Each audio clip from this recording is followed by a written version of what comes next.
Thanks for staying with us. It's time for us to bring you our second interview this morning. And our second interview, we're focusing on political logjam in Egypt, the need for a quick solution. Anytime from now, sweeping changes are expected in Egypt after the 48-hour ultimatum given by the army for the government and opposition to agree on a way forward. Now, the army had warned on Monday that it will intervene with its own roadmap if the country's rival political parties did not resolve the deadly political crisis. Millions of people protested against President Mohamed Morsi's asking him to step down and call fresh presidential election. The demonstrators also stormed, firebombed and ransacked the headquarters of the ruling party, the Muslim Brotherhood, to declare that they will defend themselves by sending armed units to protect the building. They too have staged mass rallies in support of the president, also with millions of protesters. Well, there is now a danger of sectarian violence if Sunday's clash between Morsi supporters and opposition supporters is allowed to repeat itself. Now, what is the way out of the political logjam in Egypt? Should Morsi step down? Should he form an inclusive government? What is the danger if the army should intervene? All these will form our talking points this Wednesday. Yes, indeed. And we're joined in the studio by Dr. Eke Agbai, Executive Vice President, Center for Policy and Foreign Engagement. It's nice to have you join us. Thank you very much. You're welcome. Now, since 2011, Egypt has been in this crisis. It's been one protest after another. First of all, the protest was to oust the former president, Hosni Mubarak, and we all thought that that was the end of Egypt's crisis, and there came Mohamed Morsi, and there seemed to be no end to this crisis. Now, what is your evaluation of the political situation in that country? Well, thank you for having me. I think for the audience to have a better appreciation of the crisis, we need to put the situation in Egypt in perspective. As you rightly said, barely a year ago, Morsi was democratically elected into government. But he's a beneficiary of comprehensive universal agitation against the government of the former ruler, Mubarak, where the entire opposition, including the Muslim brothers, all came together to say the era of dictatorship must go. Election was conducted. No doubt that Morsi won that election with 51.7%. So he has a legitimate mandate. But Morsi has not done very well. There's no doubt about it. The economy is in shambles. There's massive unemployment. Gas shortages is at all-time high. So people felt a little bit betrayed by that failure. Also, he did not include the voice of the opposition, who collectively made it possible ab initio for this election to even take place. So he's a beneficiary of an agitation that not only the Muslim brothers initiated. Now, that is really the problem. Is Morsi the right person at this time? I am not sure, and that's my personal opinion. Having said that, however, the danger here, he was democratically elected. And that must not be lost in the narrative. And if the military steps in, it's tantamount to a coup. And you are talking about the first democratically elected president in Egypt. So the military find themselves in a very difficult balance. First, to make sure that the roadmap, which is to suspend the constitution, to dissolve the parliament, and form a unity council to govern. That in itself, if they implement it, it will negate the principles of democracy which brought about a free and fair election. Now, if they do not do that, on the other hand, there will be anarchy. So they find themselves in a very dicey situation where their action must not be seen to amount to a coup, nor will they shy away from the responsibility of making sure that there's peace and security in the country. So this is where, in my judgment, what is necessary is political solution. How would the Muslim Brother Party and the president will come out to have some form of compromise with the opposition? Because at the end of the day, it is about the people of Egypt. Okay, talking about the people of Egypt. Yes. Millions are out there protesting against Mohamed Morsi. Yes. Millions are also out there supporting Mohamed Morsi. Yes. Now, they are in a quagmire. Yes. If I not forget that he won a free and fair election, yes, last year. Yes. Now, in this situation, what will be the best way forward for the people? Mohamed Morsi has reiterated that he is not stepping down for any reason because it is his legitimate right to stay in office. Some are saying he should go, some are saying he should not go. The military is there threatening. What, if you were in Morsi's shoe, what would be the best solution, or what would be the best step to take at this point? When you find yourself in this situation, first of all, you must determine of the people first, because it is about the people of Egypt. Now, as you rightly alluded, Morsi has 51.7% of the population of 85.5 million people. So we are talking about 40 million plus. The opposition has 49.3, so it's almost 50-50. That is the reality. And when you find yourself in this situation as a leader, you must work with the reality. The reality is you were freely and democratically elected. On the other hand, you have not been very strategic in your leadership style in order to have an inclusion. 6 of your ministers have resigned, albeit they are not members of the Muslim Brotherhood Party. But that is still damaging. So what is necessary is for you to recognize the imperativeness of a political solution. Political solution now means that you must have an inclusion of the opposition.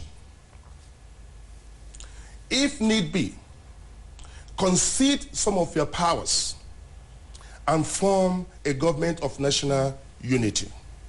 And in the process, call for a renewal of your mandate, because that's one of the conditions the opposition party or the opposition has given. Say, let us go back to the poll. If you strongly believe that you can still win again, you may have to concede to that and say, okay, but he himself is saying that he's not going to step down. The opposition themselves, they are very, very inflexible in their demands. And that will not all go well. So directly answering your question, if I were to be one of the advisors of Morsi, I would say, sir, let us reach out to the opposition. Let us have the leaders of the opposition. Let us remove some of the ministers and bring in the opposition. For example, the powerful Attorney General, who has been the source of some of these agitations and problems because of the approach he has taken. Morsi has also taken the approach of winner take all. And that is not good. And if you look at all countries where you have crisis emanating from this, it has always been a political solution that helped out. Look at what happened in Zimbabwe.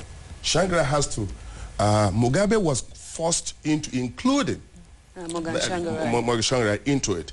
Look at what happened also in Kenya. Odinga has to come in as a prime minister in a way to diffuse the crisis.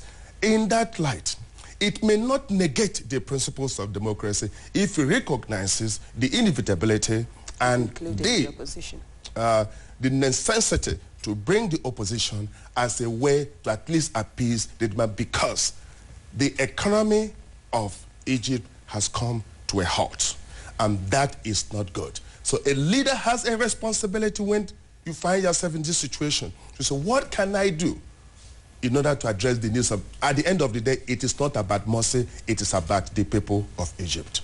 Well, the Morsi, one of the complaints really, or the major complaint is against Morsi, and he's been severely accused of pushing an Islamic agenda, and this is not really going down well with the people. And he came in and tried to tinker with amend the constitution, which was approved by the same parliament that may face dissolution.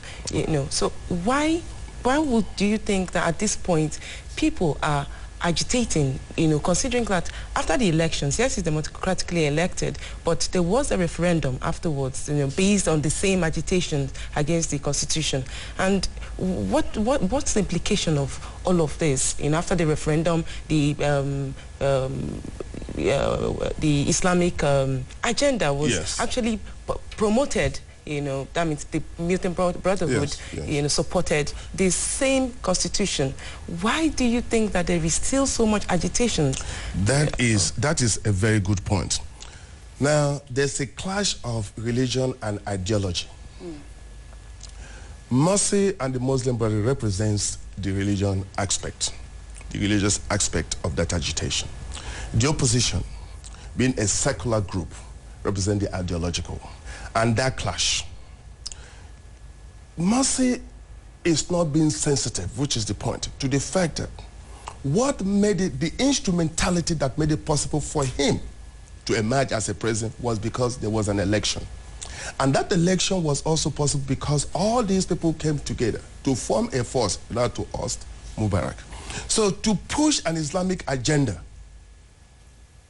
in my opinion, was not the best way. And he underestimated the fact that both those who were in support of Mubarak all came together to now say we are united against Morsi Moscow. So it has become a situation, what goes around comes around. If you find yourself in that situation, then you must exercise the best political sagacity. And that is, you cannot rule when there's anarchy. It does not matter about your legitimacy. Again, when you have a growing appetite for complete freedom, where human rights issue, women rights issue, you cannot have a complete religious agenda and expect to get away from it. You cannot get out of it free. In the 21st century politics of Egypt, where for the first time people have realized the power of freedom, people have realized the legitimate right to protest, which is an essential element of democracy. You cannot deny them that because they recognize that was what made it possible for Mubarak to go in the first place. The army themselves has a responsibility to restore order. However, the army is not even happy with Morsi because Morsi, they feel, was one of the forces that made it possible for them to leave power. So what did they do? They appears, even in appearance, to be supporting the opposition, even as they say they have given ultimatum to the two parties to find a roadmap. But that roadmap, if it is not carefully handled, it may be seen, perceived to be a coup. And if that happens, the international community will not support it because nobody has an appetite for any change of government less than a democratic way of changing of government. So they find themselves in a catch-22. I go back to what I've always said. It is all about the people of Egypt. The leaders of the opposition and Morsi's group must recognize that the people of Egypt must take precedence. Anything short of that cannot be about Egypt. All right. Now, after the elections last year, Morsi was expected to reform the military police and the judicial structure as well, which, of course, was loyal to the toppled former President Hosni Mubarak. And, of course, you know now that the same military is supposed to have reformed is the same one giving an ultimatum. And just like you have postulated, the military as well is not very happy with Morsi as we speak. So do you think that if the structure on the ground right now, as far as the military is concerned, can stand, against against Morsi successfully without creating any anarchy, because the way it's supposed to be, the military is all supposed to be under the president. They're supposed to work for the president. I'm glad you made that interesting observation. The presidency represents the mandate, and therefore he's at the helm of affairs. Imagine a situation where the Minister of Defense of the Federal Republic of Nigeria has to tell President Goodluck Jonathan what to do. He has 48 hours. Okay, we are given 48 hours. Imagine where the Secretary of Defense of the United States has to tell President Obama what to do. That is the danger here. Already it has diminished the power of the presidency. Make no mistake about it. But Morsi himself was not strategic, not allowed to get to this point. Okay? He has been accused of manipulating the referendum, in which case the military is now being called as an arbiter, as a referee, because they have the ultimate responsibility and they have the infrastructure and the instrumentality to restore peace and order. But in doing so, it undermines the office of the presidency. Now, a subordinate officer is now giving you a mandate. What does that say to you?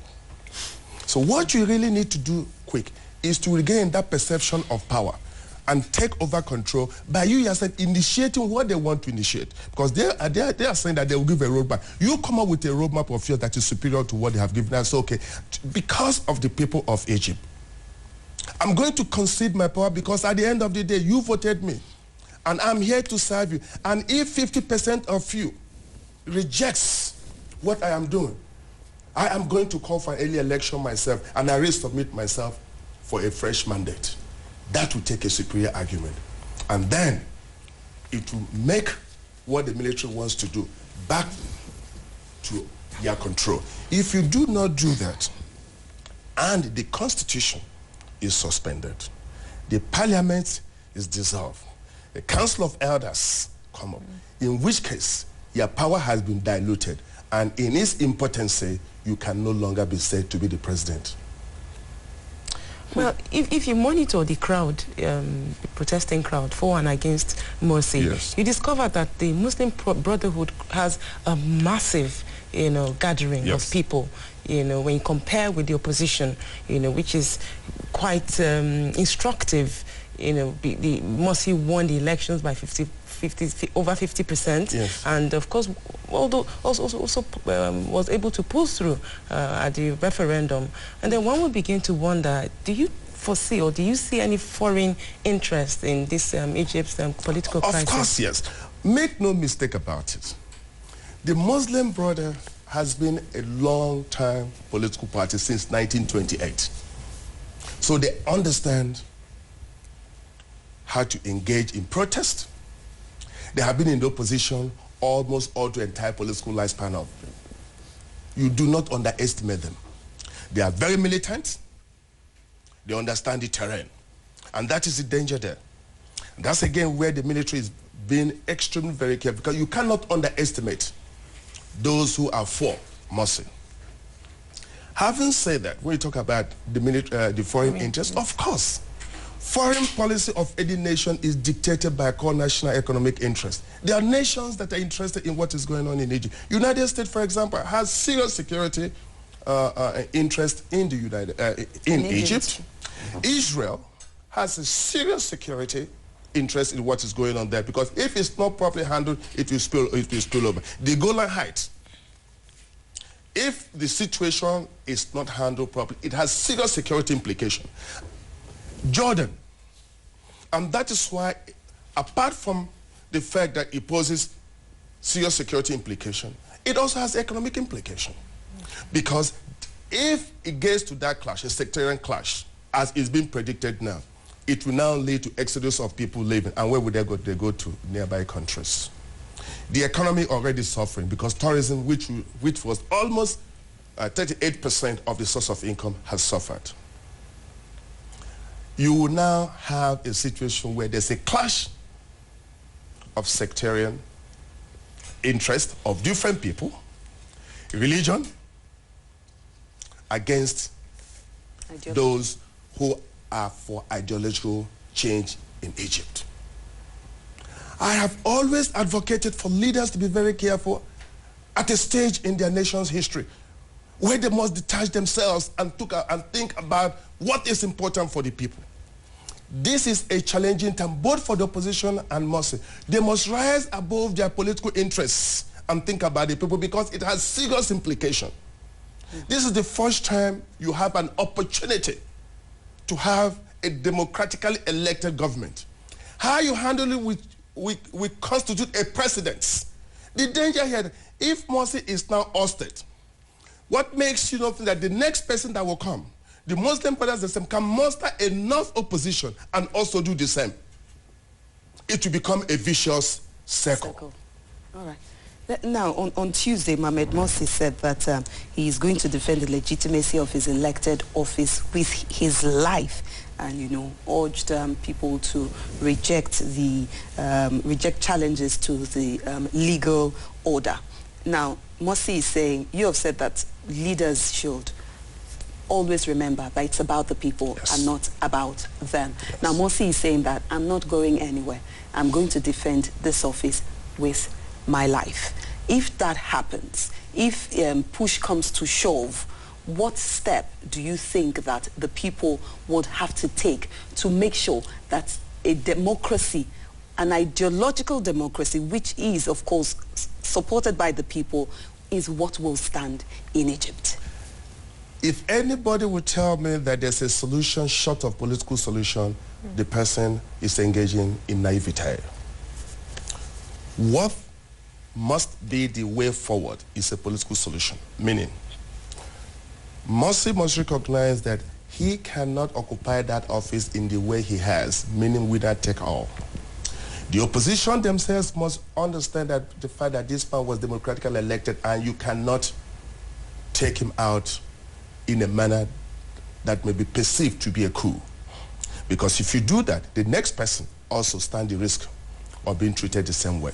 So the political solution that I think, if I were to be in a position to advise, is for Morsi to invite the leaders of the opposition, and they must be attended. Then the military comes in. The military must say, listen, there's no way you can find a solution to a crisis if you do not sit on the table. So the opposition's reluctance or refusal to engage Morsi in a dialogue is not helping matters. Okay. You cannot wish him away. He was elected. So once the military comes in from that perspective, comes in from that angle to say, to compare, if you would, and I use the word compare with all sense of duty, compel them, sit down. Political solution is about dialogue, where you bring all the issues on the table and find a compromise. For example, you can say, okay, you must let the Attorney General go. And let's have a neutral person to be the Attorney General, because that's where all the laws are coming out, which is causing all this crisis. You must include AYZ from the opposition in the Council of Rulers. You will still remain the president, so that it does not seem that the president has been ousted. You see, in a way, his powers has been diluted. In a way, he's no longer pursuing a religious agenda because the ideological angle has come in to neutralize the potency of what has been the source of agitation. That is what I mean by political solution, and that's the only way out. Anything short of that cannot help matters. With the way things are going, do you actually believe that is going to happen? A political situation, the opposition and the Muslim Brotherhood themselves, what if they continue to be at loggerheads and refuse to sit down together and find a solution? That is a direct invitation for the military to do what they must do. That's what I'm saying. Okay, so the military now has no choice, because where the opposition and the Morsi group refuse to, the military will have no choice. We have no choice but to step in, because at the end of the day, it's about the people, and the people is represented by the military. All right. Thank you. I'd like to thank you so very much for joining us. Thank you for the insightful comments that you've made concerning this topic. We have been taking a look at I beg your pardon, at the challenges in Egypt and the problems of that country, political logjam in Egypt, the need for a quick solution. Well, it's less than 48 hours, and our guest here is saying that he hopes that a political solution is what would will be constituted so that that logjam there can end, where the opposition and the Muslim Brotherhood Party members can sit down and come to an agreement, bearing in mind that all that matters is the people of Egypt and not their own personal political ideologies. We have been joined by Dr. Eke Agbai. He is the Executive Vice President, Center for Policy and Foreign Engagement. I'd like to thank you again for finding time to join us this morning. My pleasure, as always. Thank you. My pleasure.